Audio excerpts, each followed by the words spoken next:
Very good morning student. आज हम बात कर रहे हैं एक और कमेटी के बारे में। हमारी कमेटी का नाम है चोरे कमेटी।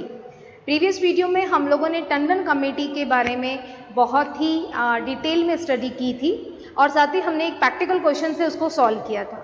अगर आपका जो क्वेश्चन आएगा वो प्रैक्टिकल क्वेश्चन अगर आएगा तो वो वहीं से ही उसी टाइप का क्वेश्चन आने वाला है टंडन कमेटी का। जबकि चोरे कमेटी की जो आज हम बात करने वाले हैं उसमें सिर्फ थ्योरेटिकल क्वेश्चन बनता है कि राइट द ऐसे ऑन चोरे कमेटी की चोरे कमेटी पर निबंध लिखिए। तो आज हम उसी चोरे कमेटी के बारे में बात कर रहे हैं। आपको प्रीवियस वीडियो में मैंने दहेजिया कमेटी बताई थी जो कि 1969 में बैठी थी। उसके बाद हम लोगों ने टंडन कमेटी के बारे में डिस्कस किया था जो कि 1975 में, और आज जो हम बात कर रहे हैं वो आपकी इम्पॉर्टेंट कमेटी है वो है 1980 में। क्लियर है? तो ये तीन कमेटी कह सकते हैं, और एक मराठे कमेटी थी जो कि 1984 में थी। लेकिन इम्पॉर्टेंट अगर एग्जाम के पॉइंट ऑफ व्यू से बात करें तो टंडन और चोरे कमेटी बहुत ज़्यादा इम्पॉर्टेंट है। तो चलिए आज जो इम्पॉर्टेंट हमारी कमेटी रहेगी वर्किंग कैपिटल की वो कौन सी है? चोरे कमेटी।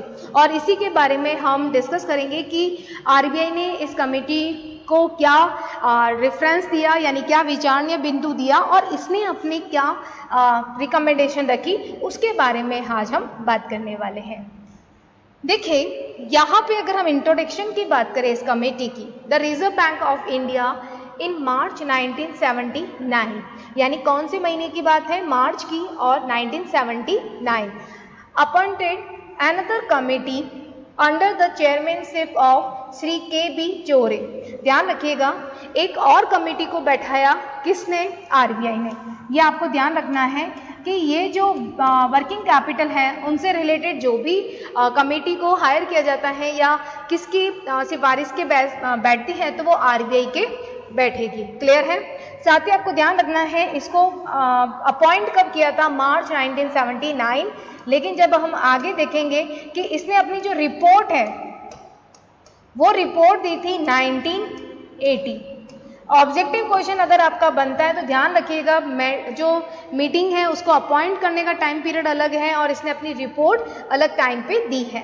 क्लियर है? इसके सामने क्या रखा गया? To review the working of cash credit system in recent year with particular reference to the gap between sanction limit and the extent of their utilization, and also to suggest alternative types of credit facility which should ensure greater credit discipline। ध्यान रखिएगा क्या कहना चाहते हैं इस committee में। सबसे पहला आपको ध्यान रखना है भारतीय रिजर्व बैंक ने मार्च 1979 में श्री के.बी. चोरे की अध्यक्षता में एक मीटिंग को बैठाया। ठीक है, या एक कह सकते हैं एक मीटिंग हायर की उनके, यानी कि जो स्वीकृत सीमा है, स्वीकृत सीमा का मतलब है जितना बैंक लोन देता है। क्लियर है? जितना बैंक लोन देता है उनका, और जितना यूटिलाइजेशन करता है जो बोरोवर है या जो बिजनेसमैन है। ठीक है, यानी कि जितना बैंक देता है और जितना यूज किया जाता है उनके बीच के अंतर को क्या करना है? उनके बीच के अंतर की आपको समीक्षा करनी है, उसका रिव्यू बताना है। क्लियर है? साथ ही आपको एक चीज और बताना है, वो बताना है अल्टरनेटिव का मतलब होता है वैकल्पिक सुझाव बताना है।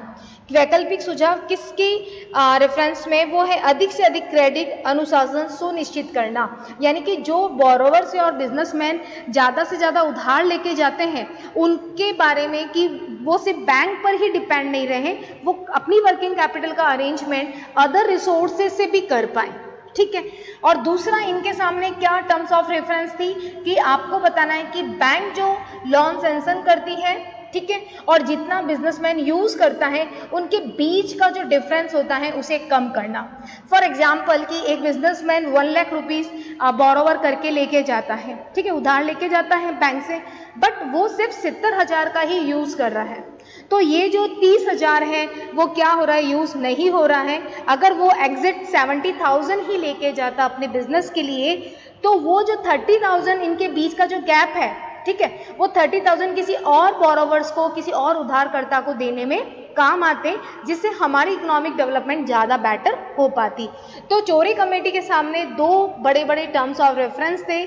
फर्स्ट कि बैंक जो सैंक्शन करती है लिमिट यानी जो लोन देती हैं और जो यूटिलाइजेशन करता है बोरोवर्स, उनके बीच के डिफरेंस के बारे में जज करना।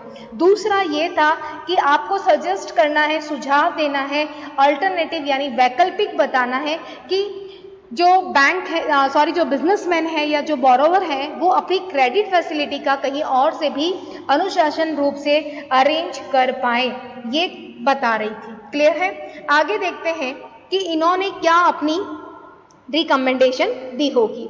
सबसे पहला, the bank should obtain quarterly statement in the prescribed format from all borrowers having working capital credit limit of rate 50 lakh and above. Clear है? यानी कि बैंक को उन सभी उधारकर्ता से एक प्रॉपर फॉर्मेट में 3 महीने का स्टेटमेंट लेना चाहिए जिसकी वर्किंग कैपिटल 50 लाख या उससे अधिक है। क्वार्टरली स्टेटमेंट लेना है। क्वार्टरली का मतलब क्या हो गया? 3 मंथ का स्टेटमेंट विवरण लेना है। ठीक है, एक प्रॉपर फॉर्मेट में लेना है। किससे लेना है? बोरोवर से लेना है, उधारकर्ता से लेना है।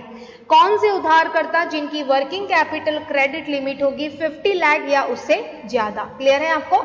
यानी उन्होंने कहा कि भाई आप पहले एक फॉर्मेट लीजिए। फॉर्मेट किससे लेना है? जिसकी 50 लाख या उससे ज्यादा वर्किंग कैपिटल लिमिट होगी।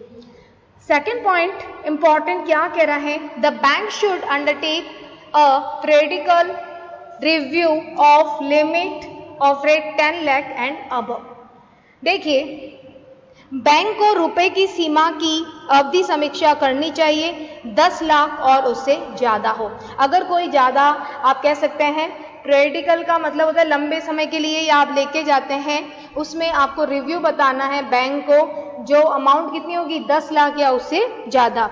बैंक को रुपए की जो 10 लाख या उससे अधिक है उसकी समीक्षा टाइम टू टाइम करनी है कि वो पैसा किस के लिए लेके जा रहे हैं, उसका ऑब्जर्वेशन ढंग से करना है। नेक्स्ट पॉइंट क्या कह रहा है? The bank should not bifurcate cash credit account into demand loan and cash credit component.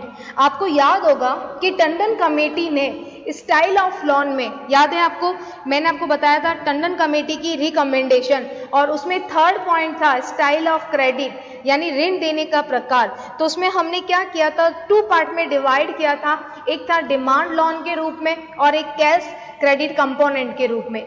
लेकिन ये जो केबी चोरे थे, इन्होंने अपनी कमेटी में कहा कि इस तरह से जो हम डिवाइड करते हैं, इस तरह से हम बाइफरकेट करते हैं कि कैश क्रेडिट कंपोनेंट अलग होना चाहिए, डिमांड लोन क्रेडिट अलग होना चाहिए, तो ऐसा बाइफरकेट करने या ऐसा क्लासिफिकेशन करने की कोई आवश्यकता नहीं है। तो इन्होंने टंडन कमेटी की जो रिकमेंडेशन थी उसको क्या कह सकते हैं, थर्ड पॉइंट जो स्टाइल ऑफ क्रेडिट था, उसको उन्होंने कहा कि इस तरह से लोन को नहीं बांटना है। क्लियर है? तो ये आपको समझ में आया। थर्ड पॉइंट ये उनकी थी कि बैंक को नगद ऋण खातों और मांग ऋण घटकों में विभाजित नहीं करना चाहिए। ठीक है, मांग ऋण तो ये डिमांड लोन और साथ ही नगद ऋण कंपोनेंट कौन सा हो गया, ये, इसमें डिवाइड नहीं करना है, इसमें विभाजन नहीं करना है। नेक्स्ट है, if a borrower does not submit the quarterly return in the time the bank में चार्ज पेनल इंटरेस्ट ऑफ 1%, कितना है 1% on the total amount outstanding for the period of default. It's a very very important point, ये बहुत ही important point है। क्या कह रहा है इस पॉइंट में? इस पॉइंट में बता रहा है यदि कोई उधारकर्ता त्रैमासिक रिटर्न समय पर जमा नहीं करता है, यानी कि 3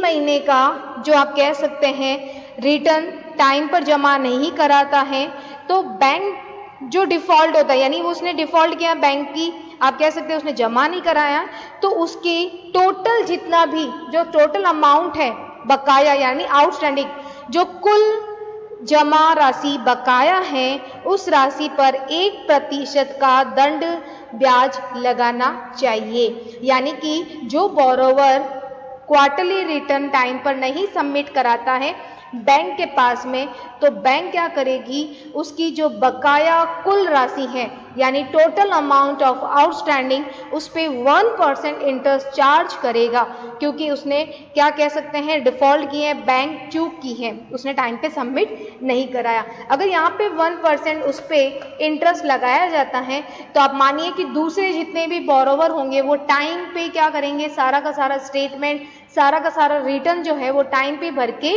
बैंक को देंगे, तो एक पे पेनल्टी लगेगी तो दूसरा ऑटोमेटिकली टाइम पे सबमिट कराएगा, है ना। नेक्स्ट रिकमेंडेशन के बारे में बात करते हैं कि bank should discourage sanction of temporary limit by charging additional 1% interest over the normal rate of this limit. क्या कह रहा है ये पॉइंट, देखिए ये बैंक में बिल्कुल कह सकते हैं कि सारे जितने भी लोग जो टाइम पे काम नहीं करते उनके लिए बताया गया है कि बैंक को इन सीमाओं पर सामान्य दर से, कितना बताया, नॉर्मल रेट से 1% यानी 1% अतिरिक्त ब्याज वसूल करें ताकि अस्थायी सीमा की स्वीकृति को हतोत्साहित करना चाहिए।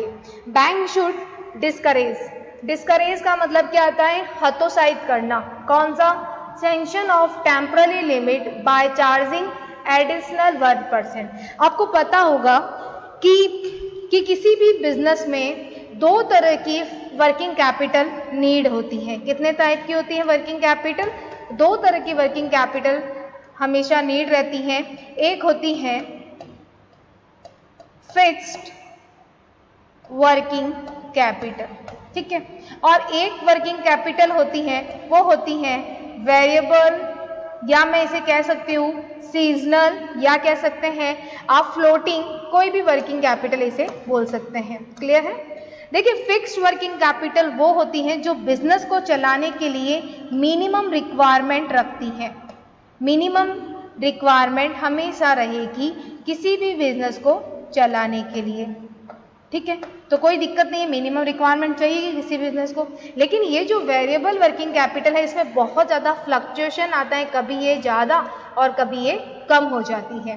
तो बैंक को इस कमेटी ने एक सजेशन दिया, अपनी रिकमेंडेशन में क्या रखा है कि जो टेम्परली, इसे मैं वेरिएबल के साथ साथ इसे मैं क्या कह सकती हूँ, अगर मैं इस पॉइंट को लेकर चले तो ध्यान रखिएगा, इसे कहा जा सकता है टेम्परली, जो एक टेम्पररी हो गया एक परमानेंट हो गया, ठीक है, ये टेम्पररी वर्किंग कैपिटल, और ये कौन सी होगी, परमानेंट। फिक्स्ड वर्किंग कैपिटल को मैं परमानेंट भी बोल सकती हूँ। क्लियर है। तो वो कह रहे हैं कि भाई टेम्पररी वर्किंग कैपिटल है, इस पे क्या होना चाहिए, जितना उसको चाहिए उतना ही लेके जाए बोरोवर। अगर वो टेम्पररी लिमिट को ढंग से नहीं लेके जाता है तो उस पर 1% जो नॉर्मल रेट है वो चार्ज करना चाहिए, ताकि जो सैंक्शन जो टेम्पररी लिमिट है उसको ज़्यादा से ज़्यादा हतोत्साहित किया जाए। अगर बाय चांस यही सारा लेके जाएगा, यही सब लेके जाएगा बोरोवर, ये अपनी टेम्पररी या कह सकते हैं वेरिएबल वर्किंग कैपिटल का एस्टिमेट सही नहीं लगाता है कोई बिजनेसमैन या बोरोवर, तो आप देखिए कि यही सारा अगर लोन लेके जाएगा तो जो दूसरे बिजनेसमैन हैं, दूसरे जो बोरोवर्स हैं, उनको कह सकते हैं टाइम पे लोन नहीं मिल पाएगा, ठीक है। तो टाइम पे लोन उसको नहीं मिलेगा तो सिंपल है कि वो हमारी इकोनॉमिक में सपोर्ट नहीं कर पाएंगे, नई इंडस्ट्रीज ओपन नहीं हो पाएगा। क्लियर है। तो इसीलिए उन्होंने बताया कि जो टेम्पररी लिमिट है वो अगर ज़्यादा सैंक्शन करते हैं, ज़्यादा लेके जाते हैं, तो उन पे एक नॉर्मल 1% का इंटरेस्ट चार्ज करना चाहिए, ताकि उनमें हतोत्साहिता आए, ताकि वो ज़्यादा नहीं लेके जाए, क्योंकि 1% ज़्यादा वो इंटरेस्ट देंगे तो वो शायद नहीं लेके जाए। क्लियर है आपको। नेक्स्ट बात करते हैं, The bank should fix separate credit limit for peak level and non-peak level where possible। यानी कि जहां तक हो, ध्यान रखिएगा, बैंक को जहां भी संभव हो पीक लेवल और नॉन पीक लेवल के लिए अलग अलग क्रेडिट लिमिट तय करनी चाहिए, ठीक है। पीक लेवल मीन्स बहुत ज़्यादा हाई, आप कह सकते हैं टाइम पीरियड आ गया, जैसे हम कहते हैं ना बूम पीरियड, ठीक है। इकोनॉमिक में कितने टाइम होते हैं? वैसे तो बहुत सारा सर्कल चलता है इकोनॉमिक में, ठीक है, बिजनेस सर्कल में, बट मेनली क्या होता है, पीक टाइम पीरियड होता है और एक होता है बॉटम टाइम पीरियड। क्लियर है? तो पीक का मतलब होता है बहुत तेजी काल, या आप कह सकते हैं बहुत ज़्यादा मार्केट में डिमांड बढ़ रही है, तो वो सारी स्थिति पीक टाइम। और नॉन पीक लेवल कौन सा हो गया? जिसमें आपका इतना डिमांड वगैरह नहीं बढ़ता है। तो इस कमेटी ने, जो चोरे कमेटी थी, उन्होंने बिल्कुल क्लियर कर दिया कि आप जो पीक लेवल है और नॉन पीक लेवल है, इनके लिए लिमिटेशन जो है वो लोन की अलग अलग रखिए। तो सेपरेट क्रेडिट लिमिट, सेपरेट का मतलब अलग रखिए, पीक लेवल का अलग होना चाहिए और नॉन पीक लेवल का अलग होना चाहिए, ताकि क्या हो सके कि सब आराम से अपना जिसको जितना रिक्वायरमेंट है बोरोवर को वो लेके जा पाए। क्लियर है? नेक्स्ट पॉइंट कह रहा है bank should take step to convert cash credit limit into bill limit for financing sales. यानी कि बैंक को बिक्री के वित्त पोषण के लिए जो कैश लोन लिमिट है को बिल सीमा में बदलने के लिए कदम उठाने चाहिए।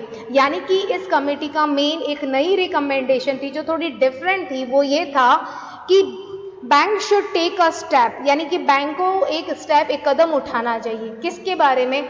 कन्वर्ट करना है। किसको? Cash credit limit into bill limit for financing sales. यानी कि जो नगद आप कह सकते हैं साख सीमा है, उसको बिल लिमिट में या बिल सीमा में बदल देना चाहिए। ये इसकी थोड़ी नई रिकमेंडेशन थी। तो अभी हमने जो फिलहाल अभी जो डिस्कस किया है वो सबसे इम्पॉर्टेंट क्या है कि मेन रिकमेंडेशन क्या क्या इन्होंने रखी।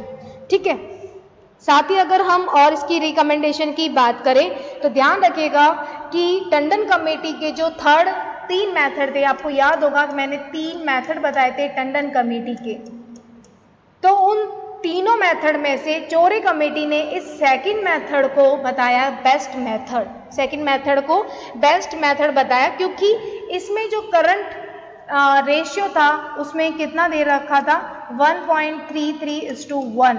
इसको उन्होंने बेटर बताया कि ये सही है, यानी कि द्वितीय जो फॉर्मूला है, सेकंड जो फॉर्मूला था वो बेटर है। कस्टमर को इसमें एक्सेप्ट करने में आप कह सकते हैं ज़्यादा बेटर है।